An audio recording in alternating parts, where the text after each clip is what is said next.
والمكاتب والادارات، المكاتب والادارات تابعين لينا وعيالنا وزيهم زي اللي هو العام المديريه. خلاص؟ اللي هياخد المكتب هو اللي هياخد الوزاره، الجنيه اللي هيخش المديريه هو الجنيه اللي هيخش مفتش الوزاره، هو الجنيه اللي يخش مفتش المكتب. كلنا بنشتغل، اللي في المكتب بيشتغل اكتر من اللي في الاداره، واللي في الاداره بيشتغل اكتر من المديريه، والمديريه بتشتغل احسن من الوزاره. والعام مقلوب. تجمع يوميا، ادارات التموينيه مغلقه، المكاتب مغلقه، الديوان عام المديريه مغلق، التجمع في نفس المكان يوميا احنا هنا، اللي عايز يفصلنا لو يعرف يورينا نفسه. مع عدم التوقيع، ومفيش تفاتر، ومفيش حكومه، ومفيش بلد، خلاص. مفيش حاجه، كل الناس هتيجي هنا يوميا.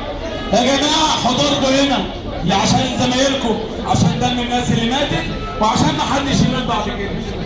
في غلط حد مش موافقني؟ كلكم معايا؟ انا صاحي. ماشي. لحظة واحدة يا جماعة، لحظة واحدة.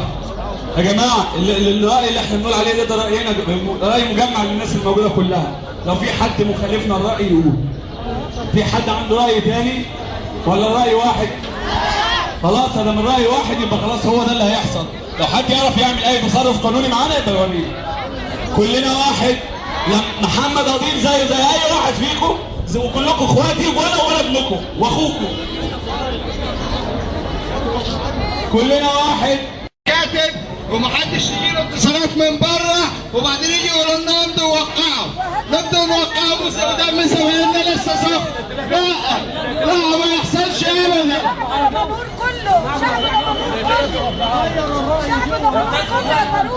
شعب الجمهور كله لما يبقى مقدم بيدور على رغيف العيش ينعدم وييجوا الصيع يقتلوه. شعب ابو الريش وضربوه، كلكم دوروا عليهم، كلكم دوروا على الشباب. الصيع يقتلوا الشباب، يقتلوهم ليه؟ شعب دمنهور كله، دمنهور رجاله، ولابد يطلعوا يجيبوا حق الشهداء، يطلعوا يجيبوا للعيال اللي ماتوا. بيموتوا ليه؟ عشان بدهم الغيب نضيف، عشان تجيبوا بالخرج. الله يخرب بيتهم، الله يخرب بيتهم.